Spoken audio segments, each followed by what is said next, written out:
खुश बानू नु हां कहता खुश बानी ठीक बा कोनो दिक्कत नहीं छे। अरे अरे अरे वाह अरे आई पहले हिमालय तल तो ओइ दिनवा का करबो। अरे देखो काहे नहीं ख हां ओ पहले हिमालय तल तो ओइ दिनवा का करबो। देख लो दान दहेज हम ना मांगो बाकी है लड़का के जन्म से लेके अबले जितना खर्चा कइले बानी सब हम लिखवा कर ले। ठीक बा हमरा दान दहेज ना चाहिए। ठीक बा जे दान दहेज ले सर्वम पापी हम दान दहेज ना ले। हां तो तब का खर्च वाला लइकवा के जितना खियोले ना बस खर्चा चाहिए दान दहेज ना चाहिए सब कहले बालू नु। हां कह देले बानी हम ओइजा तय बालू नु। हां लइकनी के बाप से कह देले बानी। हां चल अरे बा कहा से कि हइये लइका बड़ी परिश्रम से अकेले बना का बचपन में महतारी कर गुजर गए। हाँ तो छोटा ही पर सब का खर्चा पानी पोसले उसले हम ही बाणी सब का करी। ठीक बा तो ठीक बा। अरे तोर मेहरारुआ आज तो हमके सेवा करी नु। हाँ ना करी तो ही नहीं न मोर ढोस जब ना करी तो चलो एक तो कोनो ना से तक हई अगुआ बने बियाह टहर करा बटाने। चल हई नहीं कहे पोखरवा का हो। हई वाला पोखरवा उनकर हनु। हां मछरी बाली सो। हां गरई बाली सन गरई खा ले खाला गरई बहुत का मराई तो ले जाइए ससुरारी से गरई मिली हनु। हाँ नहीं तो कहिए तो बाबूजी कहरी सिलाई में दिवा दे मछरी। और सिलाई में हम मछरी ले तब का लेबो हम आउगे कोनो चीज ना चाही। तो पिल्ली पोसले बानी ले लियो यार बड़ी मत बोला। हां बड़ी मत बोला ढेर। चलो ये बे ढेर दूर बा का हो। ढेर दूर नहीं छे गंगा के बगलिया ला। अच्छा और लटकनपुर गाँव लटकनपुर। देख तो ससुरारी लटकनपुर हो लटकौले मत रहो। बाबू याद कैले रहिए। हाँ ये लड़कियां ठीक ठाक बिया नु। अरे ठीक बिया बड़ा कुल कहले सुनले बानी जे मतलब पढ़ले बिया बड़ा ढेरू। हाँ हाँ नौकरी ओकर मिले वाला बा। अच्छा हमनी के सुधार दिला सुधार दी एकदम पूरा बढ़िया से। हाँ बढ़िया से यही से तो देखो यही से हम दान दहेज नहीं खिलेट। खाली लइका का खर्चा बस हम ले। ठीक बा मिल जाई नु। हां मिल जाई एकदम मिल जाई बहुत हम दान दहेज ना ले लइका एकदम देखो जनरेटर बा हमारे एकदम बहुत बतियले बानी लइकी की बाप से। हां हां उ कहले बने काते जे चलो उ एथी हो जाई तो दिया हुआ जाई। हम कहले बन लइका बड़ा पढ़ले बा है ना सरकारी नौकरी करेला। हां लइका तो हम सरकारी नौकरी करबे करेला। लइका के बाप भी एथी स्कूल के चपरासी हमन। हां हां सलेमपुर संजीवियस के। हां अरे पकोड़त काहे नहीं करे। चल ठीक ना। हाँ कह दिला बानी का तो संजीवियस स्कूल के उ चपरासी हमन। हाँ हाँ लइकवा सरकारी कोनो नौकरी करेला। हाँ हाँ लइकवा सरकारी नौकरी करबे करेला। हाँ तो पूछल जैसे कि नशा वशा कौन ना करला। हम कह ना सरकारी नौकरी करला तो नशा ना करला कोनो। हाँ बहुत कुछ चढ़ा बढ़ा के शादी लगा दिले बानी कह दिले काम बात मुन के। सरकारी एकदम दफ्तर के एकदम पेपर थी करेला ढोवेला पेपर ढोवेला। हाँ सरकारी तब ठीक बा हेलो। हाँ चलो ये बताओ कुछ लेबो ना कने लड़किया के कुछ मुँह दिखाई तो नहीं खींच ले हो। चलो तो मुँह दिखाई तो आज कौन मार जने देवे के बाबू एक दिन और थी बियाह में दे दियो सर। हाँ हाँ हाँ यो कहता। हाँ बियाह में दिया जाई।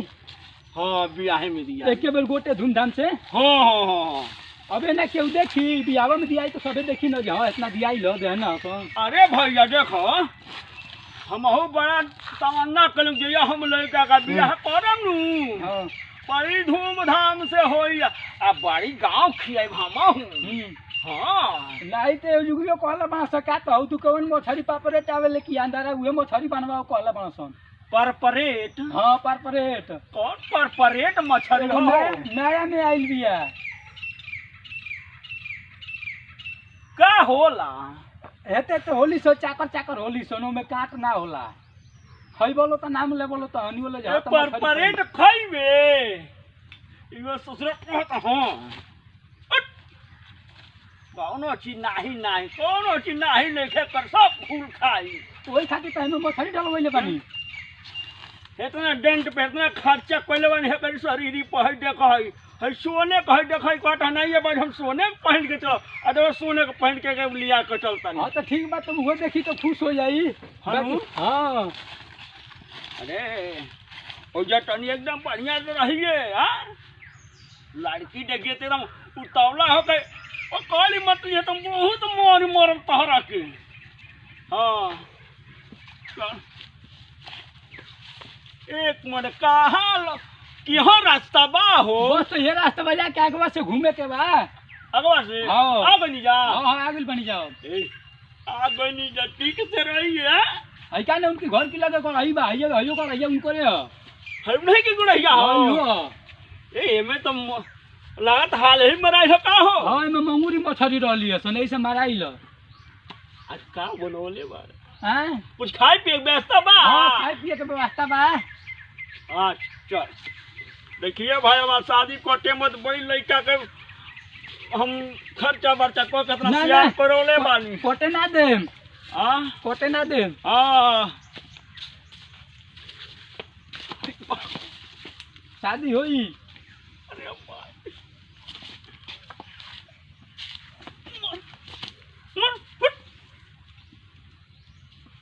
ये घरवा का हां ये घरवा आ बनिया हां एकदम सही से चलिए आगे नहीं जा बस घरवा की बगलिया वाला घरवा हो घरवा की आगे वाला है ना? हां हां सब गाय उनको न भाग बड़ी सन हई हां उन्हीं कैसन और इस खुलाई में गाय हमके दिवाई ठीक बा हो जाई हां हां मिल जाई हां आज जो हम देखा बतियावे के पड़ी तबे तो देखौतिया हो जाओ कई बात बतिया लेम जो हर खुलाई में गाय मांगत न का होई कुछ दे दे तो के यार घुसखोरी में ठीक बा आ देखाओ तनी हुए गई हमके दिवाई ठीक बा ठीक ना आओ चलो दिखाओ कोई बछर गैया के बछे पर बछरू मत देत स काल बहुत नरिया छूटत न सन नहीं हम एकदम ठोक ठगा के लेकर पूरा और नरिया बच्चा कैसे दे दी? अच्छा ठीक बा हां हमारा लइकवा नरिया हका का नरिया बच्चा दे दी ठीक बा हां होइए गैया हई वाला तो बड़ी लात मारे ले उहे हट ये लतायो अरे तो का करी हम कर सुधार ही दे हां ठीक बात यही खातिर की है चाही हां तो बतिया ले तो है ना? हां ओकरा खातिर के बतिया ले देखौतिया पहले हो जाओ कुल हो जाओ हां हो तब ठीक बा कुल ये हाल यहाँ के कहने की शादी ब्याह बड़ा कुल धूमधाम से हमारा लड़का पसंद बानू हां पसंद बा हां देखी के बड़ी लड़का हम मेहनत कैले बानी बड़ा सेवा सुविधा बड़ा पढ़ा लिखा बड़ा कुल बढ़ा देले बानी कॉलेज पढ़ले वाला लड़का बा काहे के बतौले नहीं खी हां ए काहे हो भुला गइल हन का बतौले में लड़कवन के बारे में बतैले त बानी लड़कवा बहुत पढ़ले बा हां हां आ डिग्रिया बतैले बानी जे इंटर तक पढ़ले बा अच्छा हां आ लड़कवा के बाबूजी का तो संजीवियस में चपरासी के नौकरी करन अच्छा हां तो बढ़िया त बा ठीक बानू एकदम बढ़िया बा आ लड़किया कहां बिया पानी उनी कुल पी लड़कवा के ये बात संस्कार हो पानी उनी पियल जाई आवता जा बेटा यो लड़का तो बड़ा हां सुंदर बा एकदम हीरा है हीरा नु एकदम हीरा है रत लेके एकदम हां हां एकदम हीरा बा लड़का है नु और उस खोलाई बाछी मांगत न का होई ए दिया जाई एगो पछरुआ एगो पकड़ो तो वे दिया जाई होनिया बा तो वन हां तो वे दिया जाई का भइल था हां गोला गदन कुछ बड़ा संस्कारी की लड़की भी है जी हां एकदम बढ़िया भी लड़की हां बा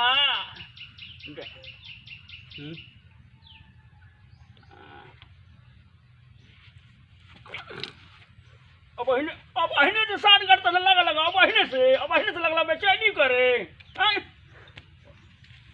अरे छोड़ रे अबन कुछ भइबे ना कइल तबे। ए महारानी का है इ लड़की के देख अब अहिने पकड़ाए लागल अब अहिने एकर मतलब पसंद भी है। बिया पसंद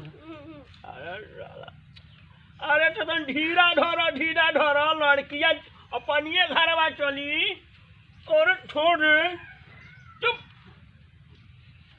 ए तो कुल दान दहेज के कोनो अरे ए महाराज है तो बहने से साठ घटी इन्हें कोई पहले से प्यार पर्चे बा काल धनी के हो होई परचे पढ़त न से तो परचे होई।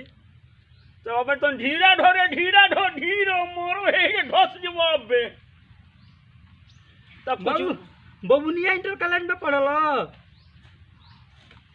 हाँ तो का कहतानी का ले ए महाराज देखी हम सीधी साधी जानता नहीं हाँ। हमके दान दहेज ना चाहे हां जे दान दहेज ले रे रुक अब दान दहेज के बात तो कौन अब क्लियर हो जाए तो हमके खाली लइका के खर्चा जोन लागल बा उहे चाहे। का खर्चा लइका के लागी दान दहेज ले उ चूल्हा भार में जा हम दान दहेज ना चाहे। हां लइका के खर्चा हम बता देतानी हाँ। पेन कापी लेके आइल बानी अच्छा अहिए से लिखवा देता। हां तो सब कुछ लेके आइल बानी ना। हाँ ले पंडित जी के पोथियो पत्र लियल बा का। नहीं पंडित जी तब अब तय हो जा तब नु है लिखी लिखी खड़े लिखी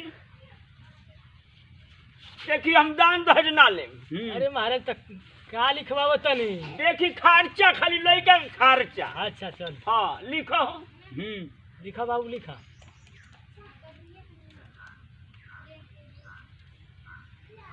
लइका जब 9 महीना का रहे तो गाड़ी घोड़ा कोई हाँ। एम्बुलेंस कोई अच्छा तो एम्बुलेंस के खर्चा जो 7,000 हां लिखा हो हाँ, एम्बुलेंस के 7,000, खर्चा हाँ। 7,000 हां लिखा गई। हाँ लिखा गई। ओकरी बाद से ऑपरेशन से लइका भइल अच्छा तो ओके लागल 21,000 अच्छा लिखा गई। हाँ लिखा गई। देखिए हम दान दहेज ना ले हां हां और बोली और बिल्कुल दान दहेज ना होगा चिंता मत रहुआ कर हाँ, दान दहेज ले उचला भार में जा। ठीक बा आगे बोली आई आगे बताओ जाओ। देखी हो गई। हाँ हो गई। आ लइकवा का महतरी ऑपरेशन से भइल नु मरी हतरिया मरी गई हाँ तो ओकरा खातिर डॉक्टर पास से मिलजुल के कुल खर्चा पानी ओकर मतलब 8,000 उ लागल। 8,000 मोहतरिया में लाग गई। हाँ महतरिया के में हाँ। लागल। ठीक देखी खर्चा खाली चाहिए खर्चा हां दान दहेज ना चाहिए। हां ठीक बा, ठीक बा, ठीक बा। करी हाँ हो गई ना। हाँ हो गई। आ जब ई छोट लड़का पैदा भइल तो एकरा खातिर मतलब 3-4 दर्जन हगीज खरीदाइल। हाँ हाँ तो हगीजो के मान ली कि 800-900 रुपया जौने लागल होखे। हाँ उ हां तो उ लिख दी। हाँ खाली 500 देख खाली खर्चा होता है। अच्छा और खर्चा दान दहेज नहीं। हां हां ठीक। ठीक नु। हाँ और और करी बात से ही घरे जब आवे कोई तो हाँ। गाड़ी कोई नहीं हां तो 11,000 गड़िया गाड़ी के खर्चा हां लिख दो गाड़ी के खर्चा। हाँ गाड़ी के खर्चा 11,000 लिखा गई। अभी लो हाँ।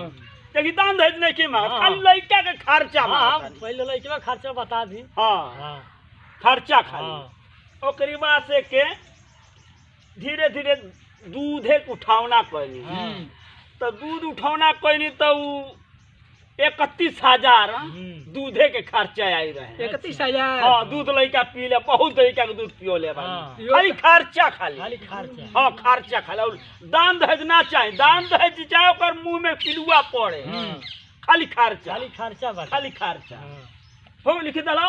हाँ पाउडर के दूध लिखाई कि बकरी के।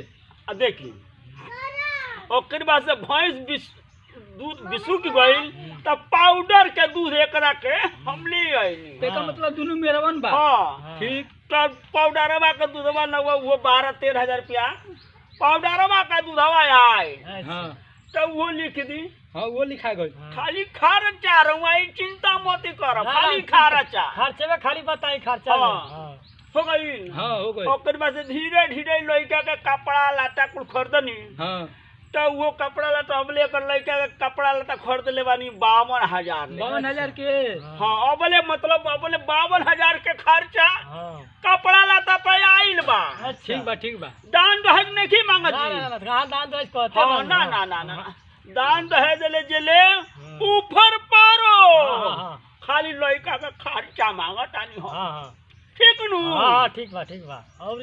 और ये के पढ़ाई लिखाई में कापी किताब में खर्चा जन बा। हाँ। मतलब के पढ़ाई लिखाई के कापी किताब वे 80-90,000 रुपया कर खर्चा पढ़ाई में लागल बा। हाँ। हाँ पढ़ाई में 90,000। हाँ कुल लिख दे 90,000 हाँ खर्चा खाली दान दहेज ना। हाँ, हाँ।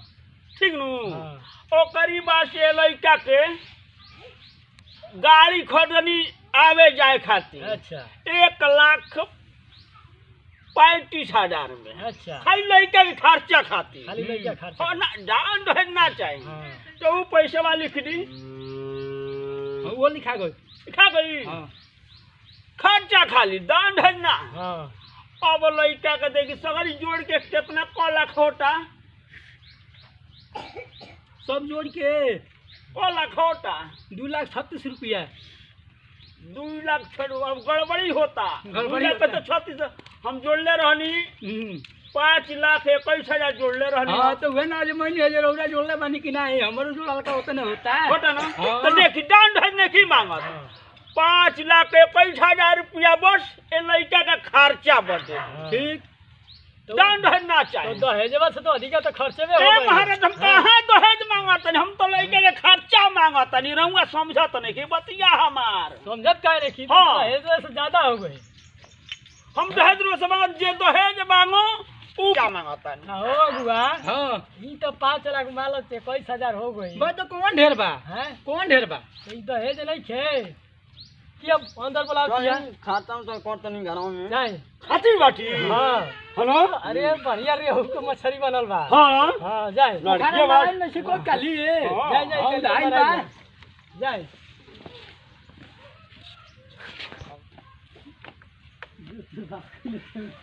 नाते मत। अरे अरे ई का अरे लड़ा अरे बा अरे लड़का हमके खियाइयो अरे अरे अरे बाप रे अरे मैं अरे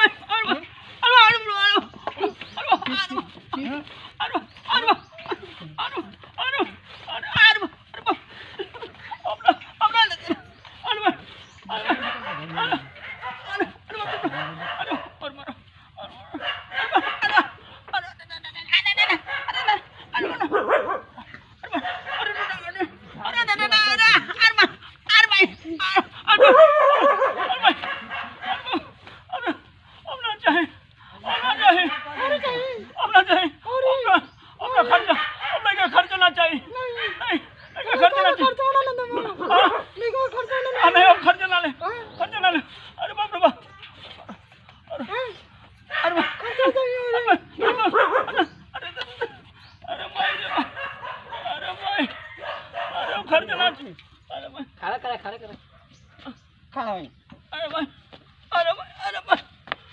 भाई चल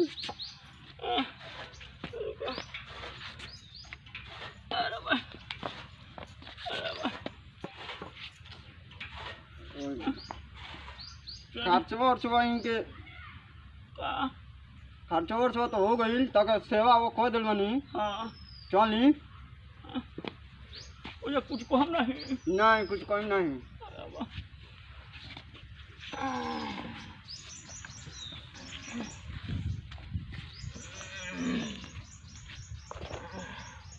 काटावा गड़ गेल का